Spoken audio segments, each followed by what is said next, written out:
Bienvenue dans l'instant débat fait croiser sur Eden Télévision qui s'intéresse au nouveau développement dans le dossier Atao Renouveau. Invité pour en parler deux confrères, Nassis Ressoul est le rédacteur du quotidien Palmarès. Bonjour Nassis. Bonjour, tranquille. Tranquille, hein. Ben oui. C'est la même chose. Voilà. Peggy Ludovic Dagba, vous êtes le rédacteur en chef de Diaspora FM, la nouvelle radio africaine 102.3. Bonjour. Bonjour à vous, tranquille à Valentin. Bonjour à vous, chers amis téléspectateurs et auditeurs. Eh bien, encore quelques heures pour avoir plus de précision dans le dossier Atao qui, depuis quelques jours, défraie la chronique au Bénin. Mais sous mandat de dépôt pour flagrant délit dans le développement du dossier faux médicaments où la levée de son immunité parlementaire était en cours. Le député Mohamed Atao Renouveau sera présenté demain, mardi, par le régisseur par intérim de la prison civile de Cotonou au procureur de la République du Bénin pour répondre de ses actes. À l'occasion, il sera probablement sans doute appelé à se justifier en attendant l'aboutissement ou non de la procédure de sa levée d'immunité parlementaire. On dit qu'il est poursuivi pour flagrant délit dans une nouvelle affaire. Peggy Ludovic Dagba, avez-vous connaissance de ce nouveau développement? Écoutez, ce nouveau développement reste quand même conséquence de ce qui a commencé par se jouer, je veux dire ce théâtre auquel les Béninois ont commencé à assister depuis le vendredi 21 avril. Il s'agit d'une affaire judiciaire 2018. et vous parlez de théâtre? Non, c'est un langage imagé parce que c'est quand même assez, on va dire, rocambolesque ce qui arrive. On voit un député, je crois que ça ne se passe pas souvent sous nos cieux, où un député vraiment est malmené de la sorte par rapport à la justice. De toutes les façons, c'est quand même assez important qu'on s'y attarde. Donc, le vendredi 21 avril 2018, au tribunal de première instance de Cotonou, Atao Renouveau se présente dans la ferme intention de se faire entendre par le juge alors qu'il était recherché par la police. Il sera confronté à cette police qui le recherchait et qui, ma foi, va tenter de l'empêcher de rencontrer le juge, mais ce sera fait et ce sera le juge des libertés et détention qui donc va le recevoir, l'écoutera et va le libérer sous convocation judiciaire, se tordant entre-temps de douleur parce il aurait été molesté selon les mots de son avocat. Il fut conduit, et bien sûr, aux urgences du CNHU. Et là, le procureur de la République va rendre, on va dire, public son rapport médical où il le soupçonne de troubles psychologiques et il sera donc envoyé, sinon orienté vers la psychiatrie. Mais ceci ne va pas empêcher le procureur de la République, Gilbert Togono, d'aller lui notifier sur son lit d'hôpital le 3 mai 2018 sa garde à vue. Le lendemain, ce dernier va corser la note en le plaçant d'office sous mandat de dépôt et transformer donc sa salle d'hospitalisation et bien sûr en cellule de détention où il est désormais gardé en prison. Voilà un peu le fil de ce qui s'est passé depuis ce 21 avril 2018 et laisse quand même assez perplexe le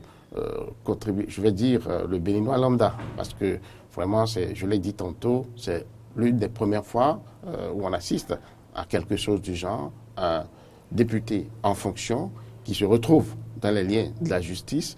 Et vous savez très bien qu'il y a eu ce débat qui a commencé par se tenir quant au mandat d'arrêt qui a été lancé contre lui pendant qu'il était en fuite. Nous avons entendu ça et là les différentes définitions avec Maître Joseph Diogbenou à la fin du dernier Conseil des ministres où il montrait vraiment la prééminence du mandat d'arrêt sur la présentation du mise en cause devant le juge, quel que soit Alpha. Eh bien, celui qui est poursuivi par un mandat d'arrêt devrait se rendre à la maison de la justice et même si se présentait au juge, ce dernier devait l'orienter vers la maison de la justice avant de lancer une nouvelle procédure. C'est ce que nous avons entendu des bouches du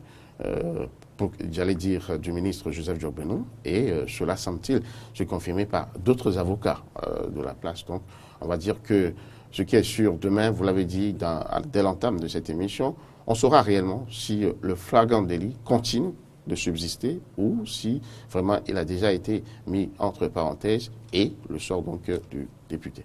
En attendant, sa salle d'hospitalisation, vous l'avez dit, est bien encerclée par les éléments de la police républicaine. Il est donc sous mandat de dépôt. Narcisse Ressou, que vous inspire les derniers développements du dossier, dans le dossier Atao? C'est un sujet, je dirais, un peu délicat. Parce que ça parle de droit, ça parle de justice, ça parle de procureur. Et nous devons être appelés à faire attention. On dit, ce n'est pas par peur, mais cependant à faire attention quand même. Mais cela ne doit pas nous empêcher de dire ce que nous remarquons. Et n'en plaise à ceux qui veulent nous voir dans la peau d'opposants. Mais si on ne prend pas garde, si dès maintenant nous n'arrivons pas à dénoncer certaines pratiques, certaines cultures, on sera tous victimes et il n'y aura même plus les voix pour se plaindre. Aujourd'hui, nous allons le dire, n'en plaise, et que demain nous soyons aussi victimes de notre franc-parler à Dieu, de nous en juger, de nous en libérer si tant est que... Si vous avez les arguments qu'il faut, les arguments non, venons-en au fait. Le problème ne se pose pas. Évidemment, parce que au fait, c'est bien là que se pose le problème. Parce que aujourd'hui, il est dit qu'on ne gouverne plus par la loi, mais par le bon sens. Une déclaration dans une émission internationale. Et si dans un pays, on ne gouverne plus par les lois qui nous régissent, et que ça ne soit pas le bon sens, le bon vouloir de nos gouvernants, là, ça craint. Et c'est ce à quoi nous assistons dans ce dossier.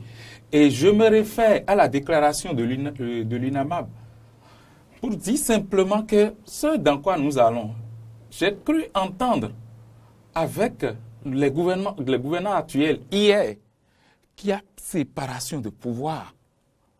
Et quand un député en session doit se rendre devant la justice, doit être copé de cette façon, c'est que nous brisons les textes de la République. Et le député Atao Renouho, recherché par un mandat, s'est rendu lui-même devant la justice. Et on a voulu l'en empêcher. Vous-même, le film que nous a déroulé tout à l'heure, Peggy le montre. On l'a empêché. On a empêché la presse parce qu'aujourd'hui, il y a est-ce qu'il a été molesté? Est-ce qu'il n'a pas été molesté? Ça devient un jeu de ping-pong, réponse du berger à la bergère. Mais si on avait laissé la presse faire son travail, si on n'avait pas empêché les journalistes d'avoir accès à la maison de justice, il y aurait tout ça là, ce qui voudra dire ça cache des intentions. Est-ce que quelqu'un à un moment donné a empêché les journalistes de faire le travail ou carrément la presse n'était pas informée? Si, la presse était sur les lieux, la presse était sur les lieux, la presse n'a pas pu avoir accès. Et tout ça là, ce sont des dérives pour des gens qui ont promis au peuple béninois en citant renforcer les libertés de presse, faire séparation des pouvoirs, État voyou parce que les décisions de justice ne se respectent. Pourquoi le juge des libertés met en liberté un député en pleine session parlementaire et malgré cela, on le renforce avec un dispositif sécuritaire, on l'empêche de jouir de sa liberté. Ce sont des actes graves. Et si, moi, je me réfère à cette dernière déclaration de gouverner par le bon sens et non pas la loi, alors là, nous devons faire tous attention. En tant que Béninois, aujourd'hui, ne sommes plus en liberté, ne sommes plus dans un état de droit. Vous avez quitté votre maison, vous êtes venu à Glodjigbe d'intelligence sans problème, vous êtes en liberté. Personne n'a été inquiété dans ces activités. Quand vous affirmez que nous ne sommes plus en liberté, vous attendez qu'on vienne fermer Eden TV avant de dire qu'on n'a plus. Pas du tout. Voilà, pas du tout. C'est aujourd'hui qu'il faut dénoncer ce qui va mal. C'est une affaire qui est donc devant la justice et le flagrant délit est bien prévu par la loi. De quel flagrant délit parle-t-on? Parce qu'entre-temps, Peggy Ludovic Dagba, vous avez suivi cette actualité et quand les éléments de la police républicaine avaient effectué cette descente au domicile du député et plusieurs tonnes de médicaments ont été retrouvés. Est-ce que c'est ce flagrant délit qu'on parle ou bien il y a une nouvelle affaire dont nous n'avons pas encore connaissance? Moi, je n'ai pas encore connaissance d'une nouvelle affaire. Je sais que c'est toujours la même affaire dans laquelle le député a pris la fuite, il faut le dire, nous ne nous cachons pas derrière les mots, a pris la poudre d'escampette. Il paraît qu'il a fait obstruction au travail de la police républicaine et quand la police est revenue sur le terrain, il a déjà disparu. Et là, il y a eu perquisition et plusieurs tonnes de médicaments, de faux médicaments ont été donc retrouvés à son domicile. Et ce serait cet acte qui est constitutif du flagrant délit. Prévu par les tests. Prévu et puni par les tests. Alors, moi, ma question, puisque j'ai quand même cherché un peu à comprendre, voilà le monsieur qui a disparu. Entre-temps, est parti, ça fait plusieurs semaines, avant qu'il ne réapparaisse. Alors, parce qu'il a réapparu, est-ce que ce flagrant délit dont on parle continuait son cours? On m'a dit que c'était par exploit d'huissier que ce flagrant délit avait été constitué, ce qui fait que ça conserve ses effets. Donc, dès lors qu'il a fait sa réapparition, on peut toujours, sinon, il est toujours dans les liens du flagrant délit. Donc, je crois que c'est ce flagrant délit qui a commencé depuis la perquisition de son domicile qui se poursuit jusqu'à présent et qui certainement demain sera confirmé ou démenti par... Une autre précision, donc, le flagrant délit n'est pas lié à la levée ou non de son immunité parlementaire. Donc, lorsque les faits sont constitués, on peut le déposer au niveau d'un univers carcéral. Tout à fait. Quand on vous découvre dans le flagrant délit, vous pouvez être n'importe qui, même le président de la République. À ce moment-là, on peut le prendre, aller le déposer et mis à la disposition de la justice. Et s'il est reconnu coupable effectivement des faits pour lesquels il est poursuivi, il va... Nassis Ressou, vous avez suivi ce dossier où des tonnes de médicaments ont été retrouvés au domicile de l'honorable. Et l'huissier de justice a constitué les faits. On parle de flagrant délit. Et d'après les explications de Peggy Ludovic Dagba, du moment où le député a fait son apparition au tribunal, ce flagrant délit a toujours sa valeur. Non, il a fait son apparition et il a rencontré les juges. Et ce sont ces mêmes juges qui l'ont mis en liberté provisoire. Et ces juges-là n'ont pas encore levé cette liberté provisoire à lui accorder. Avant maintenant, dès qu'il est parti de là-bas, qu'il est parti déjà sous escorte policière. Ce qui voudra dire qu'on commence déjà par la faire entorse à la décision de justice. Ça fait un. Et de deux maintenant, on parle déjà c'est-à-dire il semblerait déjà que cette charge n'amènerait pas Renunho, l'honorable, en prison. Le flagrant établi premièrement. Maintenant, on parle encore d'une autre affaire. On parle c'est le juge d'instruction qui a dit qu'il ne le met pas sous mandat de dépôt tant que son immunité parlementaire n'est pas levée. Oui, c'est dans ce même contexte qu'on est. Mais aujourd'hui, une affaire de fraude douanière, c'est ça qu'on met encore sur le tapis pour établir un autre fait de flagrant délit. Donc, le feuilleton bien, le théâtre continue. Vous savez, tous ces jeux qu'il y a eu au CNHU, ça dit quelqu'un qu'on a déclaré inapte, ça dit qui doit aller voir un psychiatre, on l'a conduit au centre hospitalier, voilà. Et à cette même personne, dans l'intervalle de 24 heures, on lui adresse des questionnaires à répondre pour être déposé. Vous savez, tout ça là explique qu'il y a des mains invisibles et on en veut. C'est vrai que les faits reprochés jusque-là... Affaire de justice, donc laissez donc la justice faire le travail. Exactement, quand vous parlez de mains invisibles... Non, je m'en tiens à la déclaration de l'UNAMAB qui dit que la séparation des pouvoirs n'est pas respectée selon les déclarations faites par le garde des Sceaux. Et c'est sur ça que je me rabats pour dire ce que je suis en train de dire. Et je reviens maintenant au dossier faux médicaments. Jusque-là, à l'heure où on parle, quelle expertise on a fait, quelle expertise pour nous présenter ces médicaments-là comme faux? Est-ce les médicaments qui sont faux ou est-ce le sécu? Ça fait des questionnements. Jusque-là, rien. est-ce que dans ce dossier-là, il n'y a pas encore des gens qui seront inculpés dans ce dossier, bon, pas inculpés d'abord, qui seront aussi mis en cause et qui ne sont pas en train de jouir, eux, de leur liberté, ou bien elles, de leur liberté? Attao Renouho a reçu quand même des autorisations. Ces personnes qui ont délivré ces autorisations sont où aujourd'hui? Ces structures-là sont où? Ce qui voudra dire qu'il y a une sélectivité dans la punition, si tant est qu'on veut punir pour dire on veut arrêter. Et l'État même, c'est-à-dire tout le monde est coupable. Dans cette affaire, tout le monde est coupable. Narcisse Rassou, à contrario de ce que vous dites, il y en a qui pensent que c'est le député qui est en train de jouer pour échapper aux mailles de la justice. Parce que pour ces derniers, le fait de parler de bastonnade, où il aura été roué de coups et tout, selon ses propos et selon les propos de l'avocat, relèverait de pure émotion. Mais il y a eux-mêmes d'autres révélations que je n'avais pas abordées sur ce plateau. Ce qui s'est passé entre lui et le chef de l'État à son domicile à la veille de la révision de du rejet, en tout cas de la Constitution. Il y a eu tellement de déclarations. On ne va pas en parler de toutes les façons. Oui. Mais à quel niveau il y a eu obstruction? Non, vous savez, il y a obstruction simplement parce que les gens ne veulent pas respecter la décision de justice qui le met d'abord en liberté provisoire. Et les déclarations faites par le garde des Sceaux pour dire que non, les juges qui ont rendu leur décision ne devraient rendre une telle décision. Là, c'est déjà émission et obstruction. Parce là, il rentre dans la réalité du métier des juges. Oui. Alors que vous dites tantôt qu'il faut laisser les juges faire leur travail. Mais quand le gouvernement en vient à dire non, que les juges ne doivent pas faire ainsi et que l'intéressé devait être déposé automatiquement dès qu'il a fait son apparition. C'est ça déjà les faits que vous devez considérer graves, si tant est qu'on a dit qu'on veut rendre la justice indépendante et libre.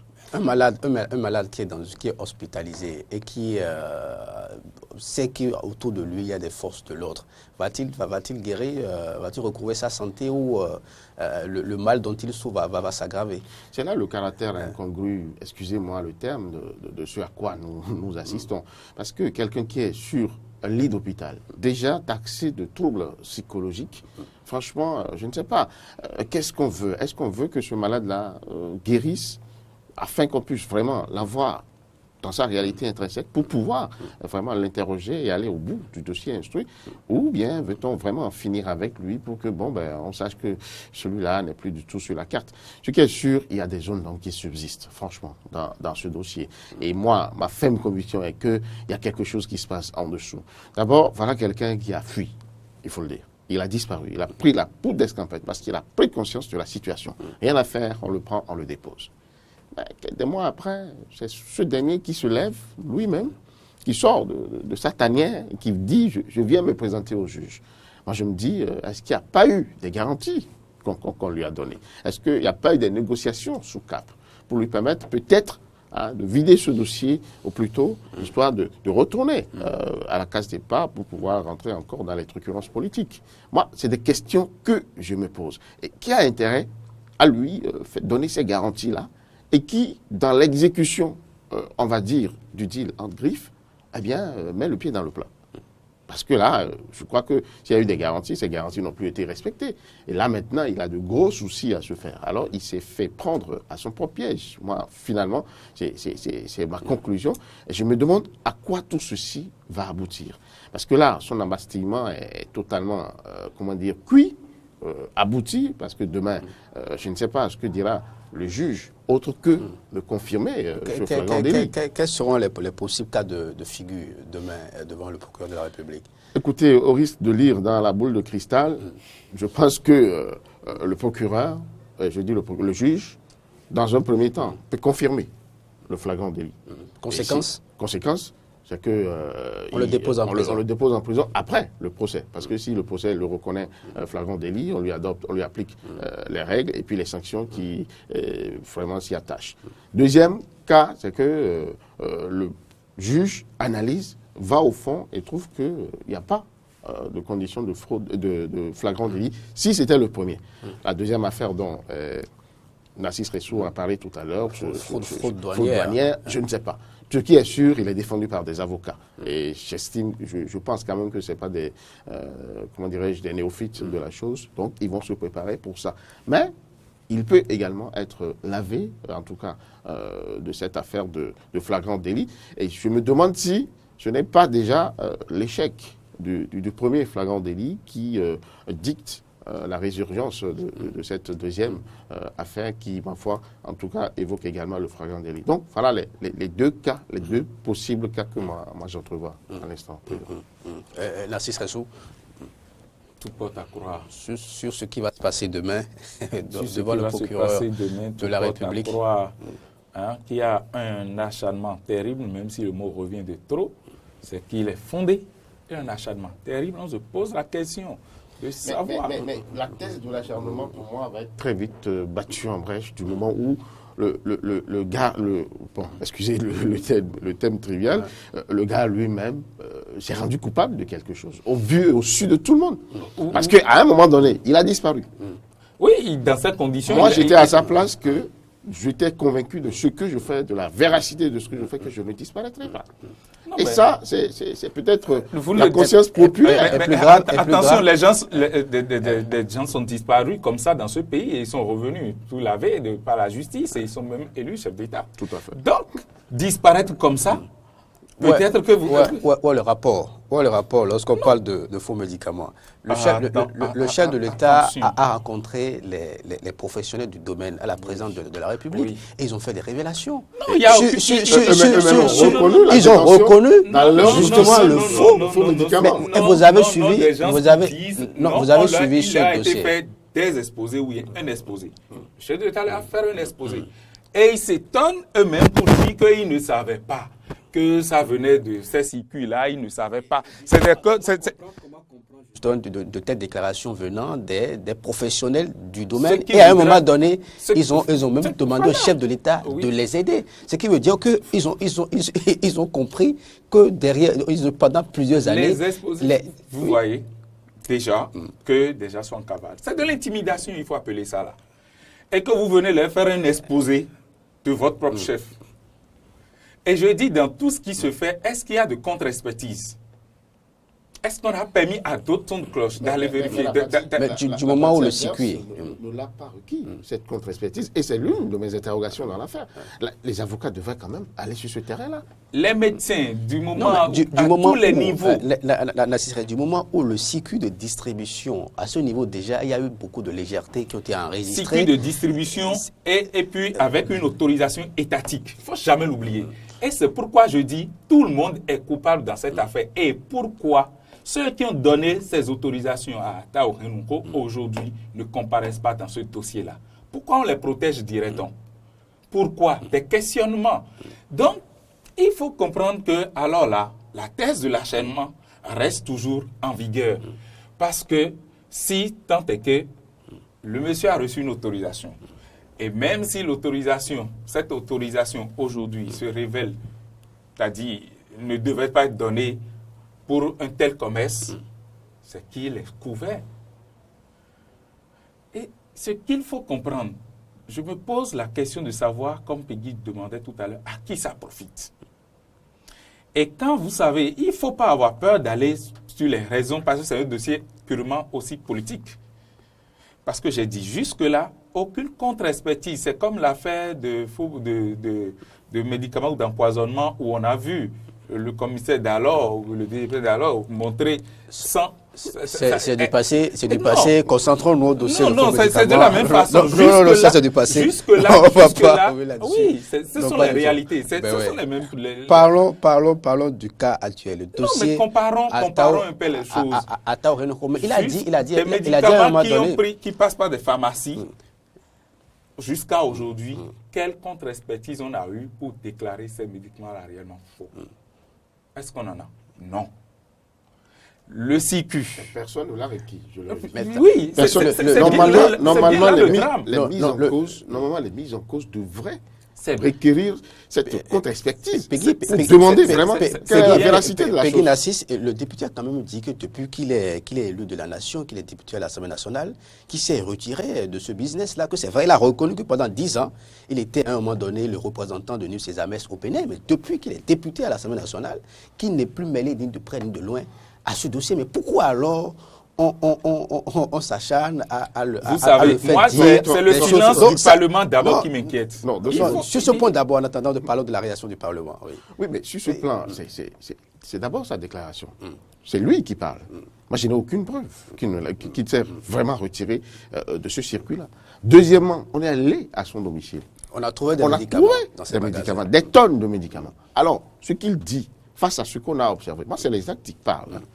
Est-ce qu'on peut avoir foi? On peut comprendre vraiment ce qu'il dit là? C'est pas possible. Tu as dit que tu as quitté. Si tu as quitté, c'est que tu as quitté. On ne devrait plus retrouver même le moindre. Mais on ne peut pas dire que ces tonnes de médicaments, c'est pour sa consommation. C'est pour ses maux ou les maux de sa famille. Je ne pense pas. Parce que c'est des tonnes de médicaments qui ont été retrouvés chez lui. Donc, à partir de cet instant, ces déclarations sont mises en doute jusqu'à confrontation à la réalité pour avoir la véracité. Donc, à partir de cet instant, député ou pas député, c'est que moi je constate qu'il continue de mener cette activité-là. Un membre de sa famille qui a pris le relais. Vous avez dit un membre de sa famille? Est-ce que cela peut être lié à sa personne? Si je ne suis plus dans le business et que je confie l'affaire peut-être à mon épouse, à mon fils, et qui utilise l'habitation pour stocker les médicaments. Vous savez, c'est pour ça que moi, personnellement, excusez-moi, ces genres de déclarations, je préfère vraiment n'avoir rien à foutre avec. Parce que dans l'intrinsèque, ces gens-là ne quittent jamais. Mais le gars, ce qu'il a vécu, c'est dans ça qu'il s'est fait. Il dit dans l'intrinsèque, ces gens-là ne quittent jamais. Donc le champ s'élargit. Dans la foulée, l'Assemblée nationale, puisque vous parlez de l'Assemblée nationale, a fait sortir un communiqué pour dire que voilà que suite à son hospitalisation, que le médecin assermenté au niveau de l'Assemblée nationale a fait également ses examens et le communiqué a circulé. Vous l'avez lu, vous? Bien sûr, je l'ai lu. Je dirais que c'est du vide. Et ça n'avait même pas... C'était pas du papier vide, il y avait quand même des éléments. Non, c'est du vide. Ça, c'est... Bon, oui, c'est du vide. En finalité, le communiqué là, c'est pour dire quoi? Qu'il va bien, qu'il n'a pas de problème de troubles psychologiques et tout ça. Bon, et après? Ça vient en contradiction à ce qui est dit par le procureur. Ah, et non, à ce que lui-même déclare. Ce que lui-même dit qu'il a été molesté. Le procureur, après affaire de bastonnage et tout, trouve qu'il ne va pas bien mentalement. Le communiqué dit qu'il n'y a pas de lésion, qu'ils ont fait les examens, contre les examens, qu'il va bien et tout ça. Et la suite? Rien, plus rien. Quelle dénonciation? Si tant est que le médecin parlementaire constate que le député en exercice va bien, alors qu'il y a le procureur qui dit qu'il ne va pas mentalement bien, quelle devait être la suite de ce communiqué-là? C'est de déplorer un fait. Quel fait, par exemple? C'est de dire que l'honorable député en question n'a aucun problème et que vous avez dit ceci. Ça rime à quoi? Que voulez-vous faire de notre collègue ou ceci ou cela? Vous voulez que l'Assemblée nationale s'insurge contre un dossier de flagrant délit? Non, mais qui est prévu par les tests? Le juge qu'a dit, le juge des libertés, que c'est l'Assemblée nationale qui doit lever d'abord son immunité pour que le dossier puisse poursuivre. Et face à ça, l'Assemblée nationale, silence cimetière. On se pose des questions. Est-ce qu'il y a sincérité de Maître Adrien Oumbédi? On sait que l'honorable le rapport entre Maître Adrien Oumbédi, qui est le président de l'Assemblée nationale, et un député Atta Renouveau, qui est président de son parti politique. Fut membre du PRD. Et vous savez son détachement du PRD pour se faire élire. Et vous savez comment il s'est fait élire. Ça n'a pas été du tout facile. Non, dans un dossier aussi sérieux, c'est pas surtout pas que c'est les législatives approchent. C'est pas opportun de faire ce rapprochement. Peggy Ludovic Dagba, un tel rapprochement est-il opportun dans un dossier aussi sérieux? Peggy Ludovic Dagba. Oui, moi je pense que il ne faut pas détourner le débat. Le communiqué de l'Assemblée nationale est dépassé. J'étais à un niveau donné où il s'agissait de savoir s'il a été molesté ou non. Je crois que le dossier a évolué et aujourd'hui, nous en sommes à la comparution devant le juge. Je crois qu'à partir de cet instant, le bureau de l'Assemblée nationale a cru devoir laisser la main jusqu'au moment où on puisse vraiment prouver ou non, comment dire, l'implication du député. Mais là, subsiste un problème, un peu comme l'a dit Narcisse Ressou, parce qu'il relève quand même de l'Assemblée nationale. Et en la matière, il y a forcément, il y a la procédure. Avant qu'un député n'aille devant la justice, il y a une procédure, la procédure de levée d'immunité parlementaire. Mais n'oubliez pas que nous sommes sur un terrain politique, où vous connaissez la position de Maître Dieng Roumedji par rapport au pouvoir actuel. Vous avez vu le PRD marcher récemment pour remercier le chef de l'État pour tout ce qu'il fait pour Porto Novo. Et vous l'avez vu également, membre du BMP, le bloc de la majorité parlementaire. À partir de cet instant, est-ce que ce que demande, par exemple, Narcisse Ressou, ne devrait pas être interprété comme étant un acte de soutien, plutôt aux députés qu'au gouvernement? À partir de cet instant, le gouvernement pourrait se sentir dans ses petits souliers et autres. Mais n'oubliez pas non plus que... Soutenir un député qui est mêlé dans une affaire de justice. Vous l'avez dit, parce que devant la justice, la justice, quel que soit Alpha... Je ne sais pas si le monsieur est coupable ou innocent, je vais le soutenir. Bon, ce qui est sûr, vous savez, il y a la réaction, on va dire, naturelle de la corporation qui tend à défendre un de ses membres en difficulté. Je crois que c'est de ça que parle Narcisse Ressou. Lorsque vous avez la solidarité agissante. La solidarité agissante, la solidarité des pères, en réalité. Je ne demande même pas une solidarité aveugle. Je voudrais que l'Assemblée nationale s'appuie sur la justice. Et je crois qu'à un moment donné, la justice a demandé que le processus de la levée de son immunité soit établi, c'est-à-dire rentre en vigueur. Et face à ça, l'Assemblée nationale garde silence. Quand vous exigez la levée de l'immunité, vous savez très bien que lorsqu'on parle de flagrant délit, lorsque cela est démontré, qu'il n'y a plus question de lever de l'immunité. Tout ça se passe au lycée de la justice. C'est la justice qui interprète. Justement, l'autre chose qu'il faut mettre en lumière, c'est que ici, je le disais tantôt, c'est deux institutions différentes. Il y a l'Assemblée nationale, il y a la justice. Avant d'aller à la justice, on devait passer par l'Assemblée. Mais voilà que nous sommes devant la justice. La justice, c'est la justice.